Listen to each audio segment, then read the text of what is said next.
சுந்தரமூர்த்தி நாயனார். உலகம் முழுக்க தமிழ் ஆட்சி செய்த காலம் என்று ஒன்று இருந்தது. அப்பொழுது சேர, சோழ, பாண்டிய, பல்லவ சாம்ராஜ்யங்கள் உலகில் பெரும் பகுதியை ஆண்டன.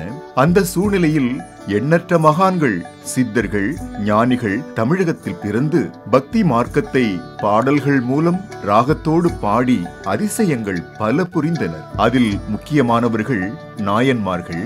அவர்கள் சிவபெருமானை போற்றி பாடிய பாடல்கள் 12 திருமுறைகளாக ஆலயங்களில் இன்றும் ஒலிக்க கேட்கலாம்.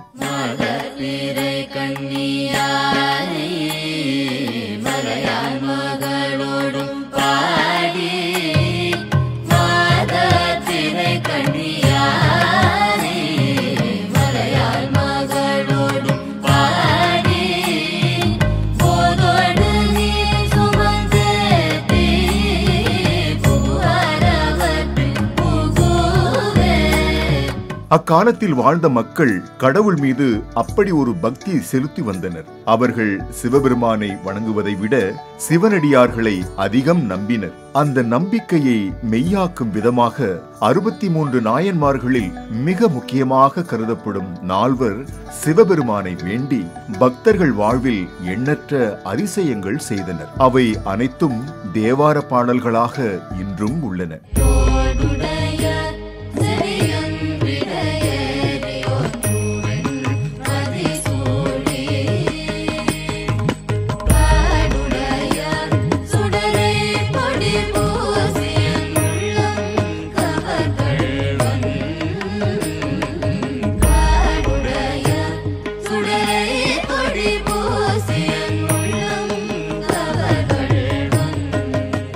பக்தி ரசமிக்க அந்த பாடல்கள் அனைத்துமே அதிசக்தி வாய்ந்த மந்திரங்கள்.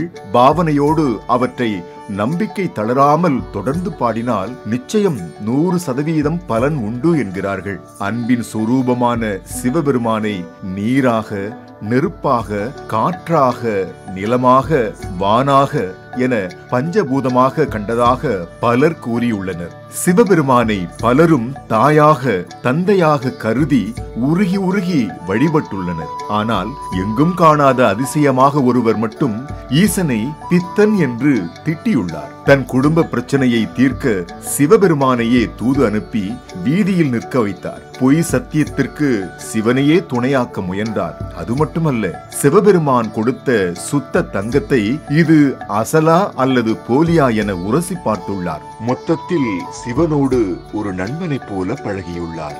நேர்களே, அவர் யார் தெரியுமா? ஆம், அவரேதான் நம்பியாரூரன் என்ற பெயர் கொண்ட சுந்தரமூர்த்தி நாயனார்.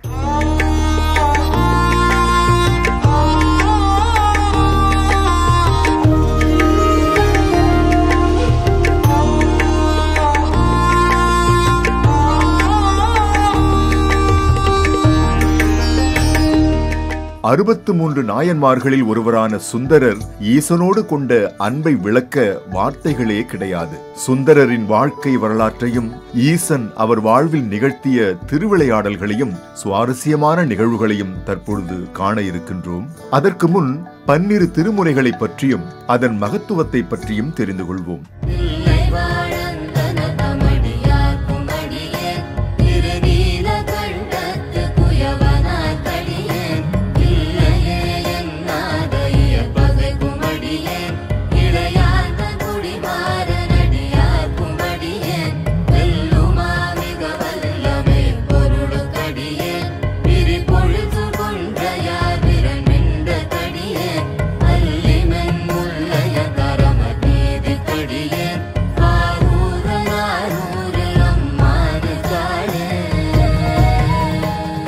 பொதுவாக மந்திரங்கள் என்பதை சவுண்ட் வைப்ரேஷன்ஸ் என்பார்கள். ஆனால் தமிழ் மொழியே மந்திர மொழிதான். தமிழால் வாழ்த்தினாலும் பலிக்கும், சபித்தாலும் பலிக்கும். அதனால்தான் எப்பொழுதும் இன்முகத்துடன் நல்ல வார்த்தைகளையே பேச பெரியோர்கள் சொல்கிறார்கள். அப்படிப்பட்ட தமிழ் மொழியில் எண்ணற்ற சக்தி வாய்ந்த மந்திரங்கள் இருந்தபோதும் 12 திருமுறைகள் என்பது காலத்தால் அழியாத ஒரு மாபெரும் பொக்கிஷமாகும். அதன் சக்தியை அறிந்துதான் அதை ஆலயத்தில் தொடர்ந்து ஒலிக்க செய்கிறார்கள். அதில் மிக முக்கியமாக சில பதிகங்களை இனி காணலாம். மலையான் மகளோடு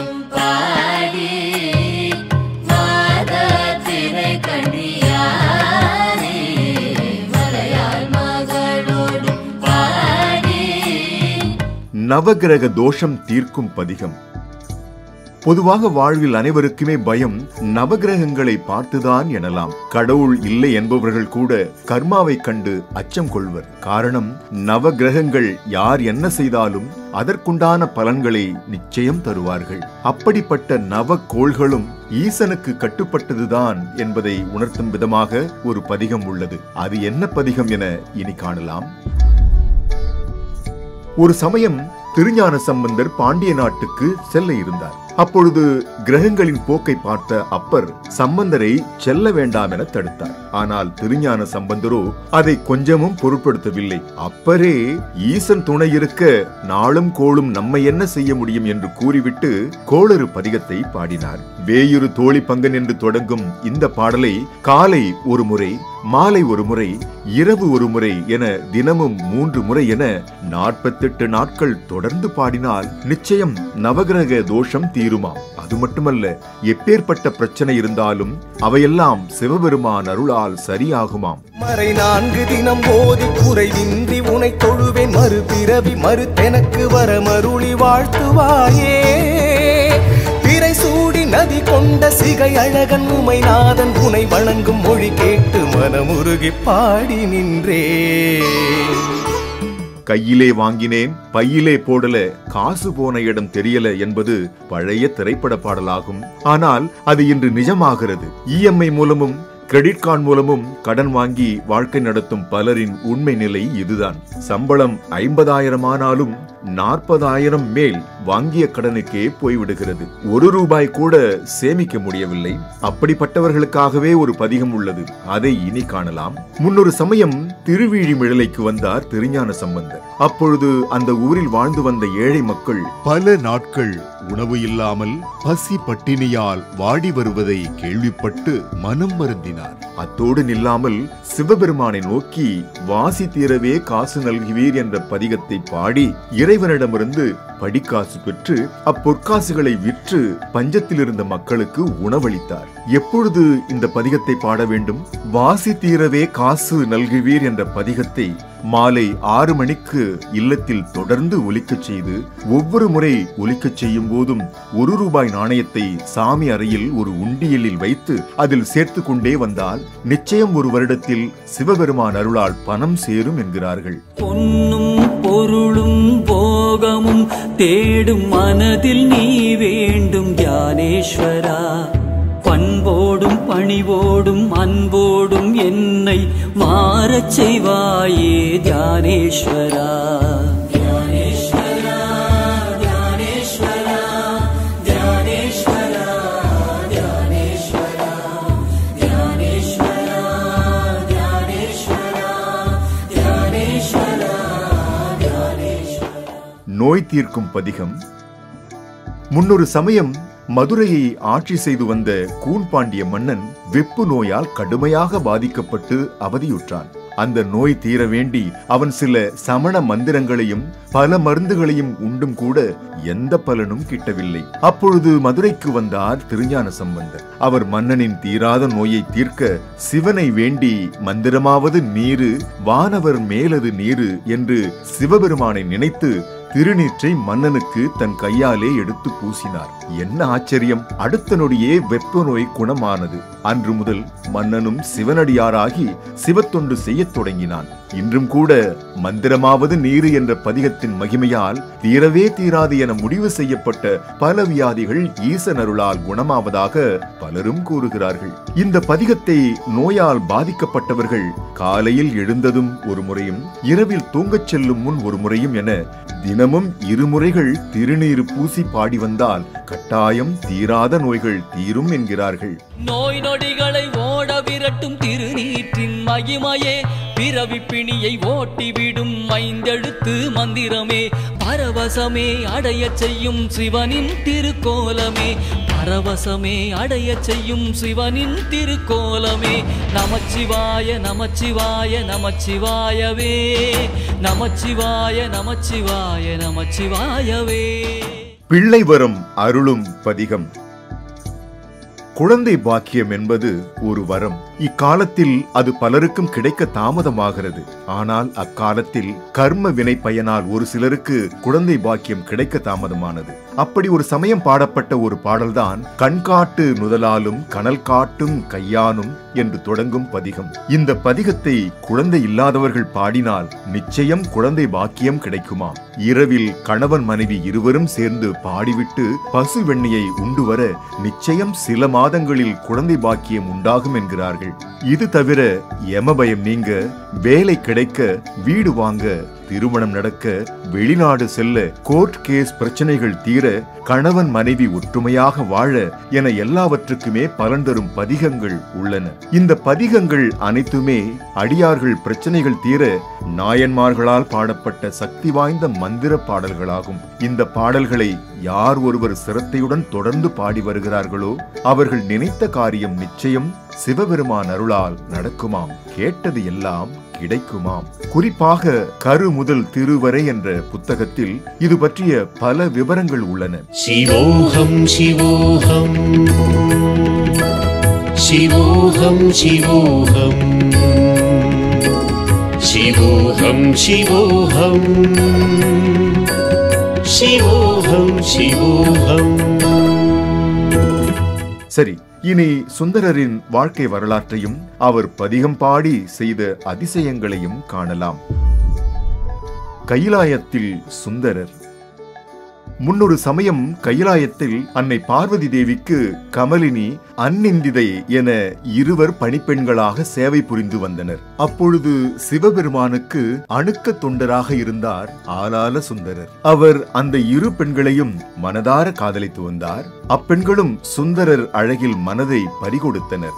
சிவபெருமானுடன் கூடவே இருந்த போதும் கூட சுந்தரர் மனம் சதா சர்வகாலமும் அப்பெண்களை பற்றியே சிந்தித்து லௌகீக இன்பத்தில் பரிதவித்தது. இதனை அறிந்த ஈசன் அந்த இரு பெண்களையும் சுந்தரரையும் பூலோகத்தில் பிறக்கச் செய்து மூவரும் இல்லற சுக துக்கங்களை எல்லாம் அனுபவித்த பின்னர் தன்னை வந்தடையுமாறு கூறினார். தான் செய்த தவற்றை உணர்ந்த சுந்தரர் மனம் வருந்தி, ஐயனே, யாம் பூமியில் பிறந்தாலும் எம்மை ஒரு நாளும் கைவிடாமல் தக்க சமயத்தில் தடுத்தாட்கொண்டு அருள் புரிய வேண்டுமென வேண்டி நின்றார். சிவபெருமானும் அவ்வாறே ஆகட்டும் என்றார். அந்த இருவரும் எங்கு பிறந்தார்கள், அவர்களை சுந்தரர் எப்படி மணந்தார் என்பதை இனி காணலாம். நம்பி ஆரூரராக அவதரித்த சுந்தரர். கடலூர் மாவட்டம் பன்ருட்டி அருகே திருநாவலூரில் ஆதிசைவர் குலத்திலே பிறந்தார் சுந்தரமூர்த்தி சுவாமிகள். இவரது தந்தை சடையனார், தாய் இசைஞானியர் ஆவர். பெற்றோர் இவருக்கு இட்ட பெயர் நம்பியாரூரர். நம்பியாரூரர் சிறு பிள்ளையாக இருக்கையில் அவரை கண்டு அந்நாட்டு மன்னரான நரசிங்க முனையார் அக்குழந்தையை தனக்கே தருமாறு சடையனாரிடம் கேட்டார். சடையனாரும் அதற்கு இசைந்தார். நம்பியாரூரரும் அரண்மனையில் சீரும் சிறப்பாக வளர்ந்து வந்தார். இவ்வாறு வளர்ந்து வந்தபோது அவர் திருமண பருவத்தை எட்டியதால் பெண் பார்க்க தொடங்கினார்கள். அப்பொழுது புத்தூரில் வசித்து வந்த சடங்கவி சிவாச்சாரியாரின் புதல்வியை நம்பிக்கு மணம் செய்து வைக்க சடையனார் ஏற்பாடுகள் செய்தார். அதை ஊரில் அனைவருக்கும் தெரிவித்தார். திருமண நாளும் வந்தது. சடங்குகள் எல்லாம் நடந்தேறின. நம்பியாரூரரும் திருமண பந்தலுக்குள் அமர்ந்தார். ஆனால் அவருக்கு திருமணம் நடக்கவில்லை. ஏன் தெரியுமா?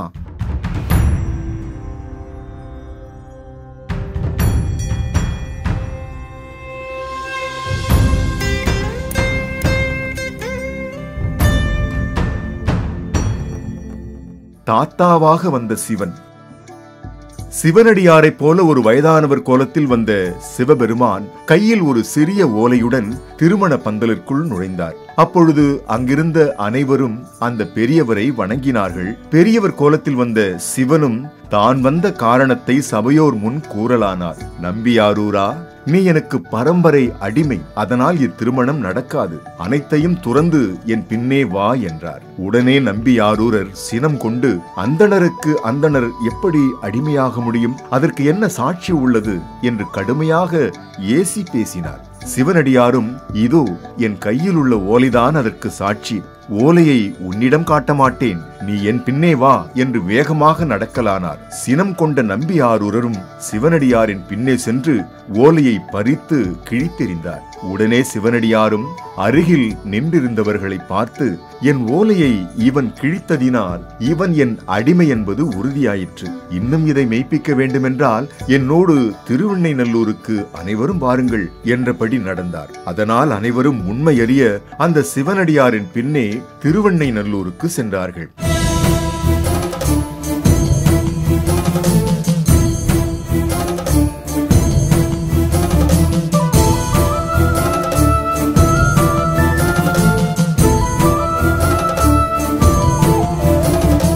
நம்பி என் அடிமை என நிரூபித்த ஈசன்.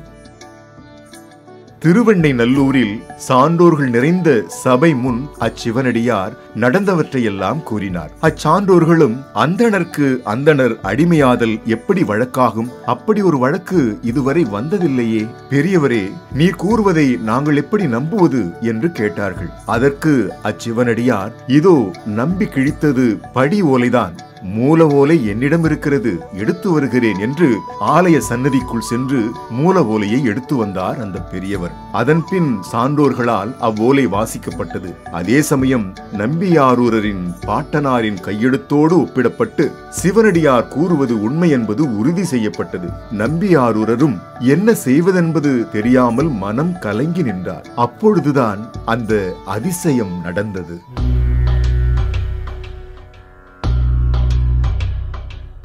முன் ஜென்மம் நினைவுக்கு வருதல். திருமணம் நின்று போனாலும் கூட அந்த மணப்பெண் மட்டும் இனி தனக்கு மறுமணம் வேண்டாம் என்று வாழ்நாளெல்லாம் நம்பியாரூரரே தன் கணவன் என்று வாழ முடிவு செய்தார். அதே சமயம் சிவனடியாராக வந்த ஈசன் நம்பியாரூரரின் திருமணத்தை நிறுத்தியது மட்டுமல்லாமல் அவர் தன் அடிமை என நிரூபித்த காரணத்தால் திருவெண்ணைநல்லூரில் இருந்த பெரியவர்கள் தீர்ப்பு கூறியது போல நம்பியாரூரர் அந்த சிவனடியார் பின்னே செல்ல வேண்டியதாயிற்று. அப்பொழுது நம்பியாரூரர், சரி, இனி இறைவன் விதித்தது இதுதான் போலும் என மனதை சமாதானப்படுத்திக் கொண்டு அந்த சிவனடியாரோடு நடக்கலானார். அந்த நேரத்தில்தான் அந்த அதிசயம் நிகழ்ந்தது. ஆம் நேயர்களே, நம்பியாரூரர் அந்த சிவனடியாரிடம், உங்கள் வீடு எங்குள்ளது ஐயா என்று கேட்டார். அதற்கு அந்த சிவனடியார், எல்லாம் என் வீடுதான் என்றபடியே திருவெண்ணைநல்லூர் சிவாலயத்துக்குள் சென்று கண்ணிமைக்கும் நேரத்துள் மறைந்தார்.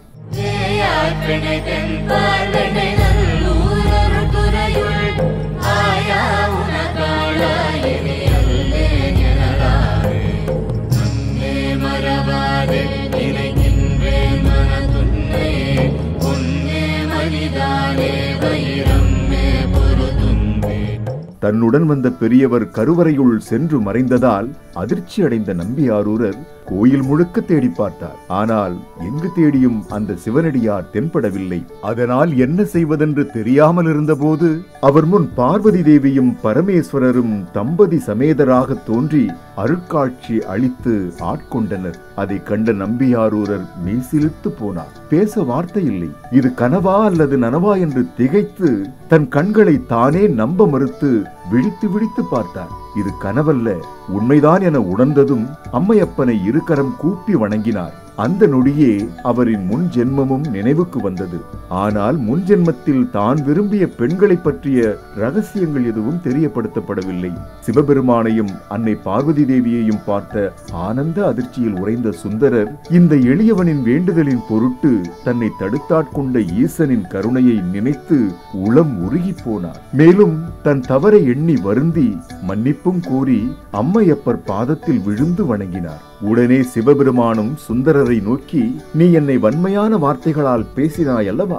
ஆகவே உன்னை இனி யாம் வன் தொண்டன் என்றே அழைப்போம். வன் தொண்டனான போதும் நீ என் ஆத்ம நண்பன்தான். அதனால் வன் தொண்டா, இனி என் தலம்தோறும் யாத்திரை சென்று எம்மை போற்றி பாடி மகிழ்விப்பாயாக என சிவபெருமான் சுந்தரருக்கு அன்பு கட்டளையிட்டார். இதை கேட்ட சுந்தரர், ஈசனே, சிவகாமி நேசனே, அடியேன் எப்படி பாடுவேன்? ஏதோ மரியா இந்த சிறியவன் எப்படி தங்களை போற்றி புகழுவேன் என்றதும் சிவபெருமான், நீ என்னை எப்படி ஏசி பேசினாயோ அதையே முதல் வார்த்தையாக கொண்டு பாடத் தொடங்கு, பின் அனைத்தும் தானாக வரும் என்று கூறினார். உடனே சுந்தரர் பித்தா பிறைசூடி என்ற பதிகத்தை பாடினார். அதை கேட்ட சிவபார்வதியும் சுந்தரரை வாழ்த்தி மறைந்தனர்.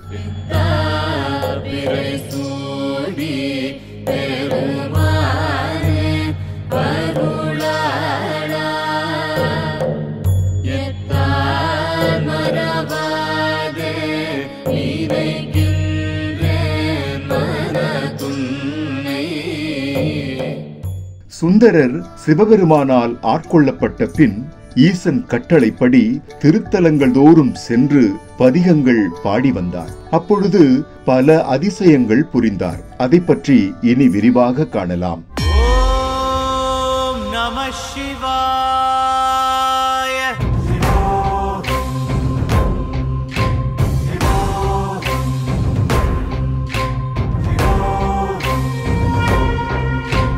சுந்தரர் திருவெண்ணைநல்லூரில் இருந்து திருநாவலூர், திருத்துறையூர், திருவதிகை, திருமாணிக்குழி, திருத்திணை, சிதம்பரம், சீர்காழி என ஒவ்வொரு ஊராகச் சென்று அங்கு இருக்கும் ஈசனை வழிபட்டு மக்களின் குறைகளையெல்லாம் தீர்த்து வந்தார். அப்படி ஒவ்வொரு ஊராக வரும்போது திருப்புங்கூருக்கு வந்தார்.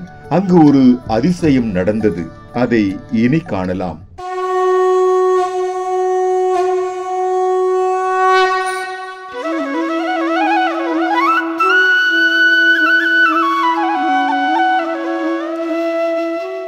மழை வரவும் நிறுத்தவும் பாடிய பதிகம். பல ஊர்களுக்கும் சென்று ஈசனை பதிகம் பாடி ஈசனை தரிசித்து வருகையில் வைத்தீஸ்வரன் கோயில் அருகே இருக்கும் திருப்புங்கூர் என்ற ஊருக்கு வந்தார் சுந்தரர். திருப்புங்கூரில் பல காலமாக மழை பெய்யவில்லை. அதனால் அங்கு வாழ்ந்து வந்த மக்கள் அனைவரும் வாழ வழியற்று வாடினர். சுந்தரர் திருப்புங்கூருக்கு வந்ததை அறிந்த சோழ மன்னன் சுந்தரரை சந்தித்து மக்கள் துயர்தீர பதிகம் ஒன்று பாடி மழையை வரவைக்க வேண்டும் என்று கேட்டுக்கொண்டான். அதற்கு சுந்தரர், மழையை வரவழைப்பேன், ஆனால் அதற்கு சன்மானமாக 12 ஏக்கர் நிலத்தை திருப்புங்கூர் கோயிலுக்கு தானமாக வழங்க வேண்டும் என்றார். மன்னனும் அதற்கு ஒப்புக்கொண்டான். உடனே சுந்தரர் மழை வர வேண்டி பதிகம் ஒன்றை பாடினார். என்ன ஆச்சரியம்! அடுத்த நொடியே அடைமழை கொட்டி தீர்த்தது. மழை விடாமல் பெய்து வர ஆறு குளம் அனைத்தும் நிரம்பியது. இப்படியே தொடர்ந்து மழை பெய்தால் பிரளயம் வந்துவிடும் என அஞ்சிய மன்னன் மீண்டும் சுந்தரரை சந்தித்து எப்படியாவது மழையை நிறுத்துங்கள் என்றான். அதற்கு சுந்தரர், மழை நிற்க வேண்டுமானால் முன் கொடுத்தது போலவே இன்னும் ஒரு 12 ஏக்கர் நிலத்தை கோயிலுக்கு எழுதி தர வேண்டும் என்று கூறினார். அதற்கு சோழனும் ஒப்புக்கொள்ள சுந்தரர் மழை நிற்க வேறொரு பதிகம் பாடிய அந்த நொடியே மழையும் நின்றது. இப்படி பல ஊர்களில் ஈசனை பாடி பல அதிசயங்கள் செய்து வந்த வேளையில் திருவாரூருக்கு வந்தார் சுந்தரர்.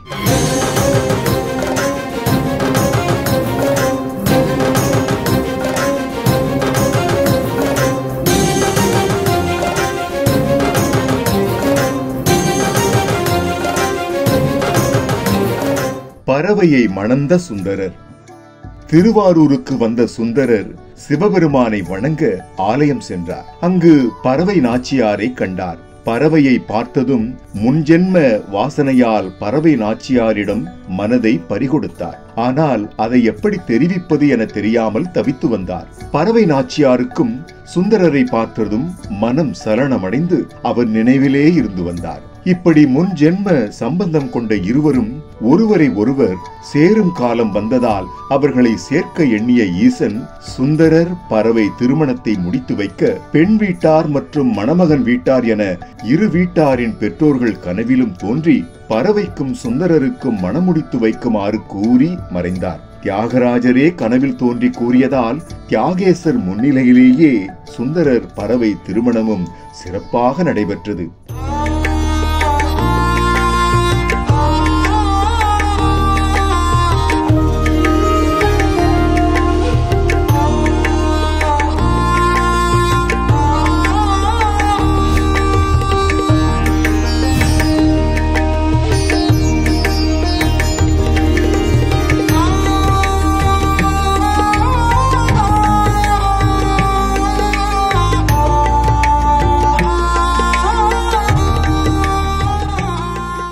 அவர்கள் இல்வாழ்க்கை சிறப்பாக நடந்து கொண்டிருந்தது. அப்பொழுது ஒரு நாள் ஈசன் சுந்தரர் மீது கொண்ட தோழமை நட்பே சுந்தரருக்கு பெரும் பகையை தந்தது. பின்னர் அந்த பகை தியாகேசருக்கும் பகையாகி இறுதியில் மொத்த சிவனடியாருக்கும் அந்த பகை பயத்தை உண்டாக்கியது. அது என்ன பகை, ஏன் சிவனடியார்கள் பயந்தார்கள் என இனி காணலாம். அடியாருக்கு அடியாரான சுந்தரர். ஆளான சுந்தரர் தன் நண்பன் என்று சிவபெருமானே நேரில் தோன்றி கூறியதால் அனைவரும் சுந்தரரை தம்பிரான், தோழர் என்று மரியாதையோடு அழைத்தனர்.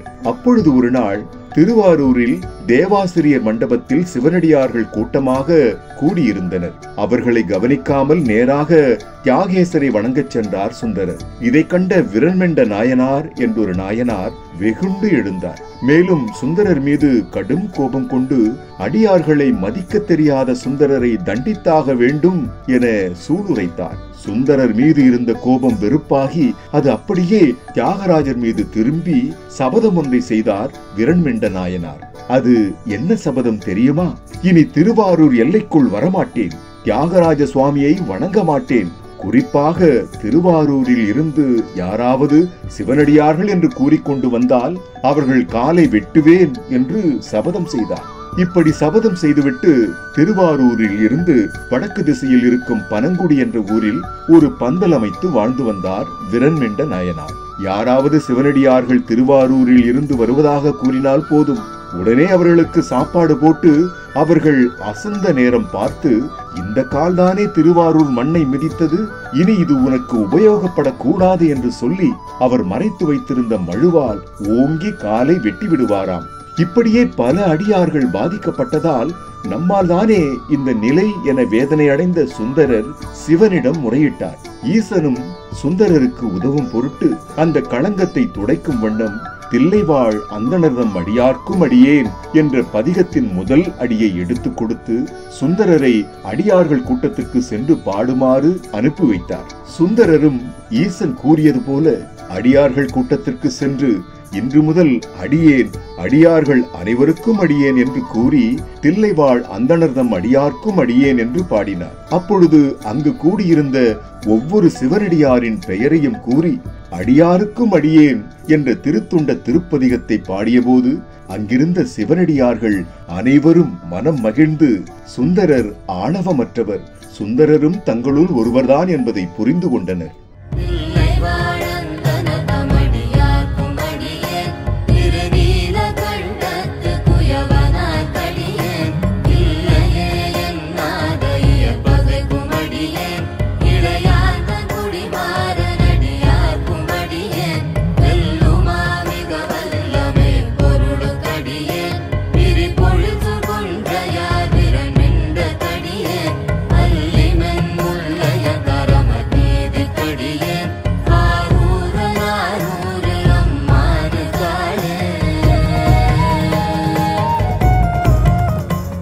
ஆனால் விரண்மெண்ட நாயனார் மட்டும் இன்னமும் மனம் மாறவில்லை.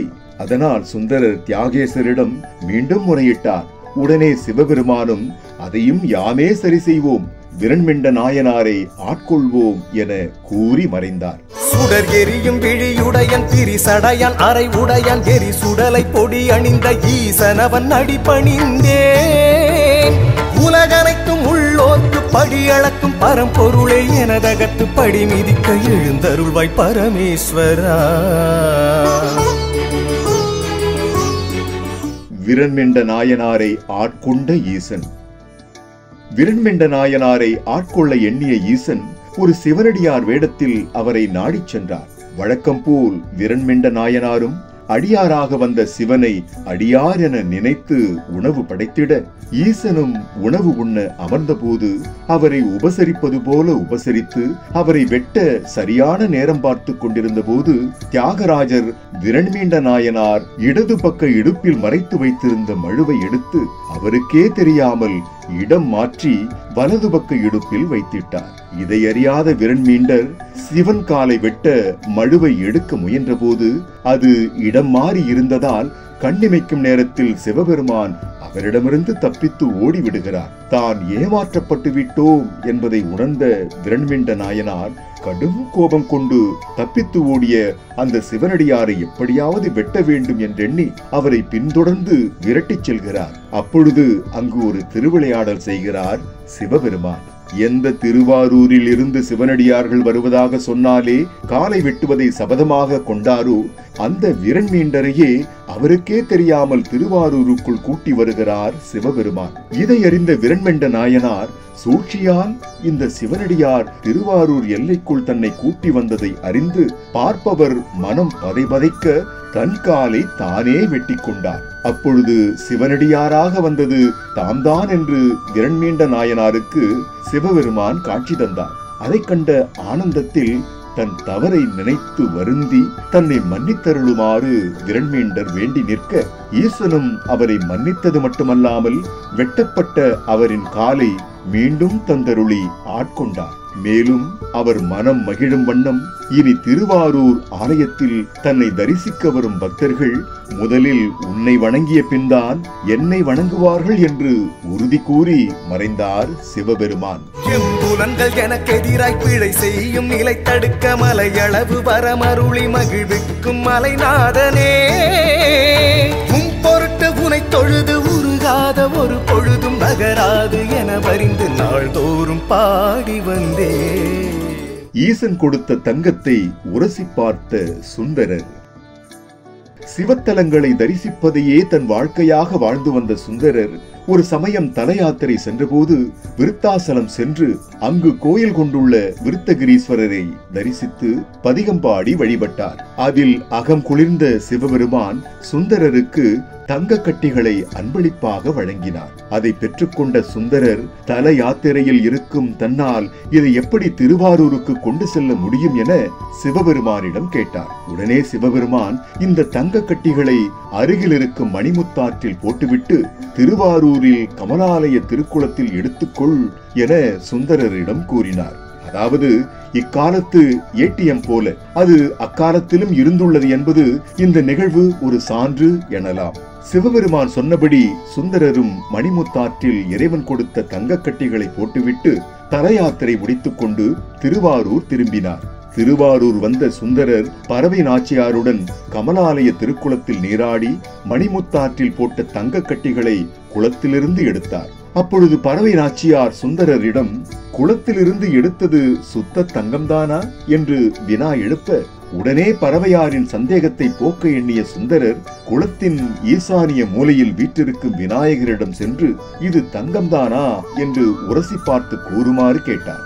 விநாயக பெருமானும் அவை அனைத்தையும் உரசி பார்த்துவிட்டு இவை யாவும் சொக்கத் தங்கம்தான் என உறுதி செய்தார். தங்கத்தை உரசி பார்த்த விநாயகர் இன்றும் திருவாரூரில் மாற்றுரைத்த விநாயகர் என்ற திருநாமத்தில் அருள்பாலித்து வருகிறார் என்பது குறிப்பிடத்தக்கது. கஜமுகனே கணநாதா கௌரி நந்தன கஜவதனா, கஜமுகனே கணநாதா கௌரி நந்தன கஜவதனா, கஜமுகனே கணநாதா கௌரி நந்தன கஜவதனா, கஜமுகனே கணநாதா கௌரி நந்தன கஜவதனா. சங்கிலி நாச்சியாரை விரும்பிய சுந்தரர் கைலாயத்தில் இரு பெண்களை விரும்பினார். அதில் ஒருவர் திருவாரூரில் பறவையாக பிறந்தார். அவரை சுந்தரர் ஈசன் அருளால் மணந்தார். அதே சமயம் சென்னை அருகே இருக்கும் ஞாயிறு கிராமத்தில் ஞாயிறு கிழார் என்பவருக்கு மகளாக சங்கிலி என்ற பெயருடன் வளர்ந்து வந்தார். சங்கிலியை பலரும் மணக்க விரும்பிய போதும் அவர் மணந்தால் தீவிர சிவனடியாரைத்தான் மணப்பேன் என்று சபதமேற்று திருவொற்றியூர் ஆலயத்தில் கன்னிமாடம் ஒன்றை அமைத்து இறைவனுக்கு பூமாலை கட்டும் பணியை ஒரு திரைக்கு பின்னிருந்து செய்து வந்தார். அச்சமயம் தல யாத்திரையில் இருந்த சுந்தரர் திருவொற்றியூருக்கு வந்தார். ஈசனை தரிசிக்க வந்த சுந்தரர் மாலை வாங்க வந்தபோது சங்கிலியை பார்க்க நேர்ந்தது. பார்த்த அடுத்த நொடி முன் ஜென்ம தொடர்பால் மனம் அப்படியே ஈர்த்தது. சிந்தனை தடுமாறியது. எண்ணங்கள் எல்லாம் சங்கிலியை மணக்க வேண்டும் என்று பரிதவித்தது. இதே உணர்வு சங்கிலிக்கும் ஏற்பட்டது.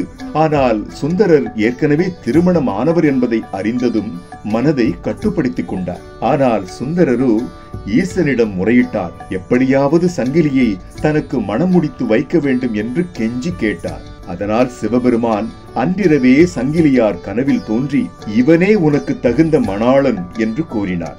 அப்பொழுது சங்கிலியின் பயத்தை போக்கும் விதமாக சுந்தரரிடம் சத்தியம் செய்ய சொல்வதாக சங்கிலியிடம் கூறினார் சிவபெருமான். அதே போல சுந்தரரிடம் சென்று சங்கிலிக்கு ஒரு சத்தியம் செய்து தரும்படி கூறினார். அது என்ன சத்தியம் என இனி காணலாம். நித்தியமும் சத்தியமும் ஆன பொருள் சிவானந்தமே தியானேஸ்வரா, துன்பம் என்னில் வந்த போது துணை நின்றாயே தியானேஸ்வரா. தியானேஸ்வரா தியானேஸ்வரா தியானேஸ்வரா தியானேஸ்வரா தியானேஸ்வரா தியானேஸ்வரா தியானேஸ்வரா தியானேஸ்வரா. சத்தியத்தால் பார்வை போன பரிதாபம். எந்த பெண்ணுக்கும் தன் கணவன் தனக்கு மட்டும்தான் என்ற எண்ணம் இருக்கவே செய்யும். ஆனால் முன்ஜென்ம தொடர்பால் சுந்தரர் வாழ்வில் 2 பெண்கள் வர நேர்ந்தது. அதனால் சிவபெருமானின் கட்டளைக்கு இணங்கி திருவொற்றியூர் பெருமானை சாட்சியாக வைத்து சங்கிலியை எப்படியாவது மணக்க வேண்டும் என்ற ஆசையால் இனி திருவொற்றியூர் மண்ணை விட்டு பிரியேன், இந்த எல்லையை தாண்டி செல்லேன் என்று சத்தியம் செய்து தர ஒப்புக்கொண்டார் சுந்தரர். அதே சமயம் சிவபெருமானிடம் தன் நண்பன் என்ற முறையில் நான் பொய் சத்தியம் தங்கள் மீது செய்ய உள்ளேன், அதனால் அந்த சமயம் மட்டும் தாங்கள் ஆலயத்துள் இல்லாமல் ஆலயம் வெளியில் இருக்கும் மகிழ மரத்தில் வாசம் செய்யுங்கள் என்று கூறினார். சிவபெருமானும் அதற்கு ஒப்புக்கொண்டார். ஒப்புக்கொண்ட ஈசன் அன்றிரவே சங்கிலி கனவில் தோன்றி மொத்த உண்மையையும் போட்டுடைத்தார். அதனால் சுதாரித்துக் கொண்ட சங்கிலி சுந்தரரிடம் கோயில் உள்ளே வைத்து சிவன் மீது சத்தியம் செய்வது பாவம், அதனால் இதோ இந்த மகிழ மரத்தடியில் நின்று சத்தியம் செய்யுங்கள் என்றதும் திருடனுக்கு தேள் கொட்டியது போல வேறு வழியின்றி சத்தியம் செய்து தந்தார். பின்னர் ஒரு நன்னாளில் திருவொற்றியூர் ஈசன் அருளால் திருமணம் ஊர்வெச்ச நடந்தது.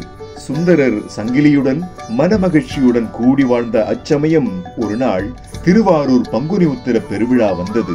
அதுவரை ஆசை கண்ணை மறைக்க தற்பொழுது தியாகேசர் நினைவுக்கு வர உடனே தன் தவறை உணர்ந்து எப்படியாவது பங்குனி உத்திர பெருவிழாவை பார்த்தே தீர்வது என்று முடிவு செய்து திருவொற்றியூர் எல்லையை தாண்டினார் சுந்தரர். அடுத்த நொடி 2 கண் பார்வையும் பறிபோனது. பின்னர் என்ன ஆனது தெரியுமா?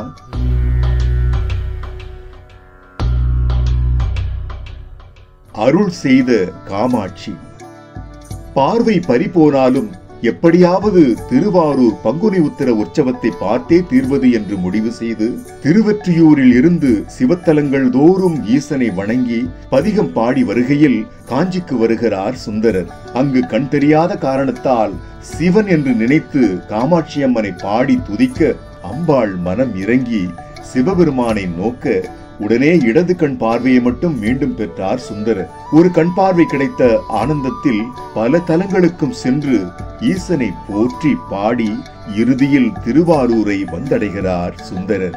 திருவாரூர் வந்த சுந்தரர் பறவையுண் மண்டலி என்ற தலத்தில் அக்னி தீர்த்தத்தில் நீராடி கோயில் கொண்ட துவாயநாதரிடம் வலது கண் பார்வை கிடைத்திட பதிகம் பாடி வேண்டுகிறார். பல பதிகம் பாடியும் பார்வை கிடைக்காததால் மனம் வெறுத்து வாழ்ந்து போவீரே என்ற பாடலை பாடிய போது சுந்தரருக்கு வலது கண் பார்வை சிவனருளால் மீண்டும் கிடைக்கிறது. செயலை செய்து செயலுடன் தொடர்பில்லாத பெருமையனே, பழமையில் பழமை புதுமையில் புதுமை என்றும் மாறாத விகிர்தனே. ஹர ஹர ஹர ஹர சிவ சிவ சிவ சிவ ஹர ஹர சிவ சிவ ஹரனே. ஹர ஹர சிவ சிவ ஹர ஹர சிவ சிவ ஹர ஹர சிவ சிவ சிவனே. உடனே பெரிய கோயிலுக்கு சென்று மூலவர் வன்மீகநாதரையும் தியாகராஜ சுவாமியையும் வணங்குகிறார். அப்போது சுந்தரருக்கு பறவை நாச்சியார் நினைவு வருகிறது. அதனால் அவரை சந்திக்க செல்கிறார். பறவைக்காக தூது சென்ற சிவன். சுந்தரர் பறவை நாச்சியார் வீட்டிற்கு வருகிறார். ஆனால் தன்னை மறந்து சங்கிலியாரை சுந்தரர் திருமணம் செய்து கொண்டதால் சுந்தரரை வீட்டிற்குள் விட மறுத்து கோபத்தில் திரும்ப அனுப்புகிறார் பறவை நாச்சியார். பறவை நாச்சியாரை சமாதானம் செய்ய முடியாமல் போனதால் தன்னுடைய நண்பனான இறைவன் தியாகராஜ சுவாமியிடம் சென்று பறவை நாச்சியாரை சமாதானம் செய்து மீண்டும் முன்போல பறவையுடன் இணைந்து வாழ உதவ வேண்டினார் சுந்தரர். சுந்தரர் நிலைக்காக ஈசன் மனம் இறங்கி தானே ஒரு அர்ச்சகர் போல வேடமேற்று பறவை வீட்டுக்கு சென்று சமாதானம் பேச முயற்சி செய்கிறார். ஆனால் என்ன சொன்ன போதும் தன்னை மறந்து இன்னொரு பெண்ணை மணந்த மணாளன் தனக்கு வேண்டவே வேண்டாம் என்று விடாப்பிடியாக பறவை சொல்லிவிட ஈசன் நடந்ததையெல்லாம் சுந்தரரிடம் கூறினார். அப்பொழுது சுந்தரர், மாறுவேடத்தில் தாங்கள் ஏன் சென்றீர்கள்? அதனால்தான் பறவை என்னை மன்னிக்கவில்லை. நண்பனுக்காக தூது செல்பவர் உண்மையான ரூபத்தை காட்ட மறுப்பதும் ஏனோ? இதுவா எம் மீது தாங்கள் காட்டும் பரிவு என்றதும் ஈசன் மீண்டும் சென்றார் பறவை வீட்டுக்கு. எப்படி தெரியுமா? அந்த ஆனந்தத்தை நேயர்கள் அனைவரும் கண்ணிமைக்காமல் கண்டு மகிழுங்கள். என் தாயும் அல்லவா பொன்னப்பனல்லவா பொன்னம்பலத்தவா பொன்னப்பனல்லவா பொன்னம்பலத்தவா ஆடிய பாதனே அம்பலவாடனே ஆடிய பாதனே அம்பலவாடனே நின்னாட கருணையை இழை அறிவேனோ நின்னாட கருணையை இழை அறிவேனோ. கையிலையான திருவாரூர் வீதி. என்னதான் நம்பியாரூரர் மானிட வடிவம் எடுத்த போதும் முப்பிறவியில் கையிலையில் ஆளால சுந்தரராக இருந்தபோது உன்னை ஒரு நாளும் கைவிடேன் என்று சிவன் தந்த வாக்கின்படி மீண்டும் தன் நண்பனுக்காக தூது சென்றார் சிவபெருமான். எப்படி தெரியுமா? உலகையே காக்கும் ஈசன் திருவாரூர் வீதியில் தன் சுயரூபத்தில் நடந்து வந்தபோது திருவாரூர் வீதி முழுக்க பேரொளி மின்ன தேவலோகமாக திருவாரூரே ஜொலித்தது. சிவனே வீதியில் நடந்து வருவதை அறிந்த தேவகணங்கள், தேவர்கள், ரிஷிகள், சித்தர்கள் என அனைவரும் ஈசனை பின்தொடர்ந்து வர திருவாரூர் வீதி கையிலையானது. திருவாரூர் ஆலய நந்தி தன் பிரானே நடந்து வருகையில் எப்படி அமர்ந்து இருக்கலாம் என்று எழுந்து நின்று மரியாதை செலுத்தியது. இது பூலோகமா அல்லது கைலாயமா என்று அனைவரும் ஆச்சரியத்தில் திக்குமுக்காட இந்த மாபெரும் படையோடு மீண்டும் தூதுவனாக சுந்தரருக்காக பறவை வாசலில் சிவபெருமான் நிற்க அதை பறவை கண்டபோது ஆனந்தத்தில் கண்ணீர் கங்கையாக பெருக்கெடுத்தோட வார்த்தைகள் வர மறுத்து மௌனம் வேதம் ஓதியது. பறவை மனம் ஈசனின் பாதத்தில் விழுந்து சரணடைந்து அழுதது. உலகையே படைத்து காத்து ரட்சிக்கும் எம்பிரான் எனக்காக என் பொருட்டு வீதியில் நிற்பதா என்று கலங்கி நின்றார் பறவை நாச்சியார். அடிமுடி காணாத ஈசனின் அடியையும் முடியையும் பறவையின் இல்லத்து தலைவாசல் காணும் பாக்கியம் பெற்றதோ என்று விம்மி தொழுதார். உடனே ஈசனும் எம் நண்பனுக்காக யாமே முன்பும் வந்தோம் என்று சொன்னபோது பறவையின் உள்ளம் வானத்தில் பறந்தது. ஐயனே, அடியாளை மன்னித்து அருளுங்கள். எங்கள் ஊடலை போக்க தாங்கள் வந்தது அடியாள் செய்த பாக்கியமா அல்லது தெரியாமல் செய்த பாவமா என்றறியேன். எதுவானாலும் மன்னித்து ஆட்கொள்ளுங்கள் என்று பறவை கூறியதும் சிவபெருமான் இருவரையும் வாழ்வாங்கு வாழ வாழ்த்தி அருளினார். ஓம் நம சிவாயமே உணர்ந்து மெய் உணர்ந்த பின் ஓம் நம சிவாயமே உணர்ந்து மெய் தெளிந்த பின் ஓம் நம சிவாயமே உணர்ந்து மெய் உணர்ந்த பின் ஓம் நம சிவாயமே உட்கடந்து நிற்குமே. ஓம் நம சிவாய ஓம் ஓம் நம சிவாய ஓம் நம சிவாய ஓம் ஓம் நம சிவாய ஓம் நம சிவாய ஓம் ஓம் நம சிவாய ஓம் நம சிவாய ஓம் ஓம் நம சிவாய. சுந்தரரும் மீண்டும் பறவையுடன் இணைந்து ஊடலின்றி கூடி மகிழ்ந்தார். ஈசனை பித்தா என்று திட்டினாலும் சரி, பன்றி இறைச்சி படைத்து வாயால் நீரெடுத்து வந்து அபிஷேகம் செய்தாலும் சரி, கல்லை பூவென்று பாவித்து அர்ச்சித்தாலும் சரி, ஈசன் பார்ப்பது எல்லாம் தூய மனதையும் தன்னலமற்ற பக்தியையும் மட்டுமே. ஊனெல்லாம் உருகி உடலெல்லாம் இளகி எலும்பெல்லாம் கெட்டு அடைவேனே என் ஈசனை. பாலோடு தேனும் வேண்டாம், உலகாளும் இன்பம் வேண்டாம், பொன்னோடு பெண்ணும் வேண்டாம், மண்ணாகும் நமக்கு மண்ணும் வேண்டாம், மகேசன் ஒருவன் போதும். பரதேசி கோலம் கொண்டு பரமனுக்கு சேவை செய்ய படைத்தானே எம்மை இங்கு தொகுத்தானே வாழ்க்கை என்று ஊனெல்லாம் உருகி உடலெல்லாம் இளகி எலும்பெல்லாம் கெட்டு அடைவேனே என் ஈசனை என்று சிவனை சரணடைந்த மனம் வேண்டுவதும் தேடுவதும் ஈசனை அன்றி வேறென்ன தரிசனம் தொடரும்.